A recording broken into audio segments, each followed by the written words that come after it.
الحمد لله رب العالمين والصلاة والسلام على رسوله الكريم أما بعد. قال النبي صلى الله عليه وسلم: أنفق يا بلال ولا تخش من ذي العرش إقلالا. أخرجه الطبراني وأحمد والبيهقي والبزار وصححه الألباني رحمه الله. حضرت بلال رضی اللہ تعالیٰ عنہ سے نبی کریم صلی اللہ علیہ وسلم نے ارشاد فرمایا: بلال تم خرچ کرو اور عرش والے کی طرف سے کمی کا خوف نہ کرو. اس حدیث کو صحابہ کی ایک بڑی جماعت سے متقارب الفاظ کے ساتھ امام طبرانی، امام احمد، امام بیہقی اور امام بزار رحمہ اللہ نے اپنی مسند میں روایت کیا ہے، تخریج کیا ہے، اور اس حدیث کو امام البانی رحمہ اللہ نے صحیح قرار دیا ہے. حدیث کیا ہے کہ نبی کریم صلی اللہ علیہ وسلم نے حضرت بلال رضی اللہ تعالیٰ عنہ سے کہا کہ اے بلال،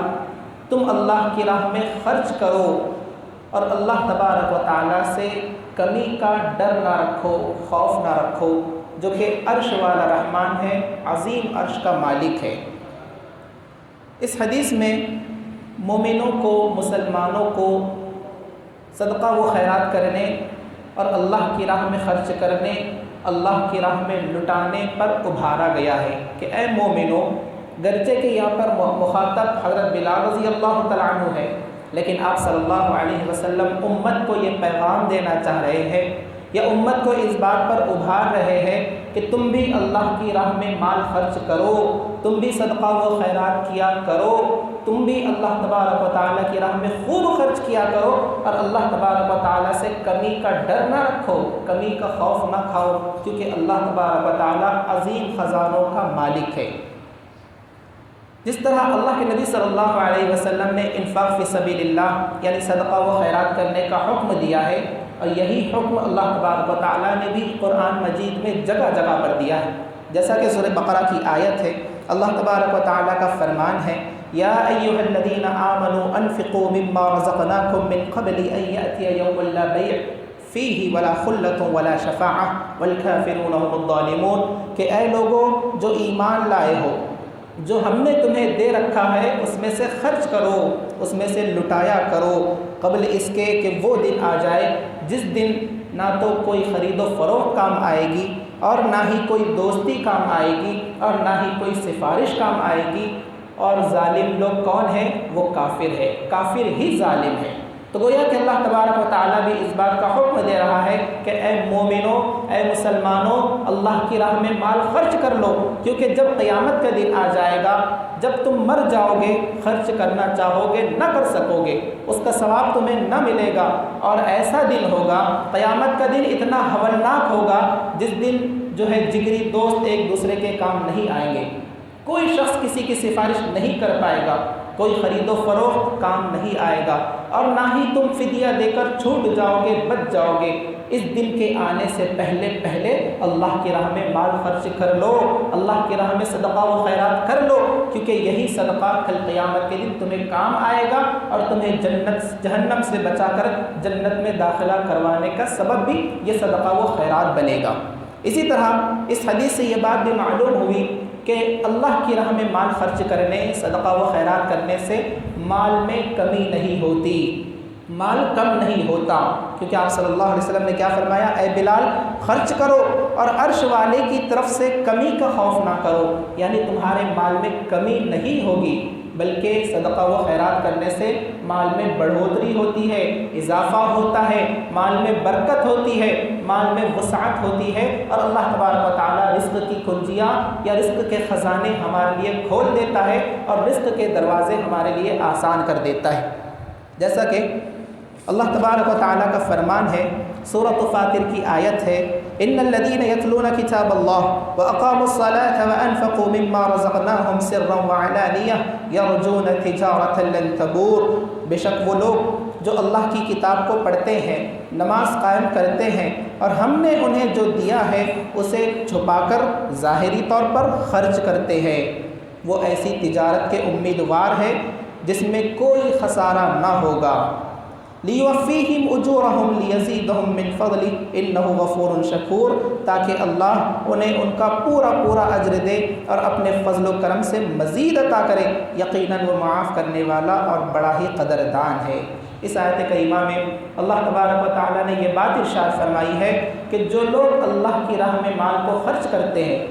چاہے وہ چھپا کر خرچ کرنا ہو، چاہے وہ علی الاعلان دکھا کر خرچ کرنا ہو، کیونکہ بعض مقامات ایسے ہوتے ہیں جہاں پر اگر ہم دکھا کر خرچ کریں گے تو یہ دوسروں کی ہمت افزائی کا سبب بن سکتا ہے اور ہمارا دیکھا دیکھی دوسرے لوگ بھی اللہ کی راہ میں خرچ کر سکتے ہیں، تو ایسے مقامات پر اجازت ہے کہ ہم دکھا کر لوگوں کے سامنے صدقہ و خیرات کریں۔ تو جو لوگ اللہ کی راہ میں مال خرچ کرتے ہیں، چاہے وہ چھپا کر ہو چاہے وہ ظاہری طور پر ہو، تو اللہ تبارک و تعالیٰ فرماتا ہے کہ یہ ایسی تجارت ہے جس میں کوئی خسارہ نہیں، بلکہ اس میں نفع ہی نفع ہے، دین کا بھی نفع ہے، دنیا کا بھی نفع ہے، آخرت کا بھی نفع ہے، اور یہی تجارت اور یہی صدقہ یہی خیرات اسے جہنم سے بچانے والا ہے۔ اور اسی طرح اللہ تبارک و تعالیٰ نے فرمایا ان تقرضوا اللہ قرضا حسنا یضاعفہ لکم وَيَغْفِرْ لَكُمْ وَاللَّهُ شَكُورٌ حَلِيمٌ، کہ اگر تم اللہ تعالیٰ کو قرض حسنہ دو تو وہ اسے کئی گنا بڑھا چڑھا کر دے گا اور تمہیں معاف کر دے گا، اور اللہ تعالیٰ بڑا ہی قدردان اور نہایت ہی بردبار ہے۔ اس آیت کریمہ میں اللہ تبارک و تعالیٰ نے صدقے کو قرض حسنہ سے تعبیر دی ہے، صدقے کو، خیرات کو، انفاق فی سبیل اللہ کو قرض حسنہ قرار دیا ہے، جبکہ یہ بات ہمیں معلوم ہے اور ہر مومن مسلمان اس بات کا عقیدہ رکھتا ہے کہ جو مال ہمارے پاس ہے وہ ہمارا ہے کیا؟ نہیں، بلکہ اس مال کا حقدار، اس مال کا مالک کون ہے؟ اللہ تبارک و تعالیٰ ہے۔ اللہ تبارک و تعالیٰ جس کے لیے چاہے مال کو رکھا دے، رزق کو تنگ کر دے، اور جس کے لیے چاہے رزق کو کشادہ کر دے۔ تو جو ہمارے پاس مال ہے، اموال ہے، تجارت ہے، جو بھی مال ہے، چاہے وہ کھانے کی شکل میں ہو، اناج کی شکل میں ہو، پانی کی شکل میں ہو، لباس کی شکل میں ہو، گھر کی شکل میں ہو، گاڑی اور بنگلوں کی شکل میں ہو، یہ تمام مال کا مالک کون ہے؟ اصل مالک اللہ تبارک و تعالیٰ ہے۔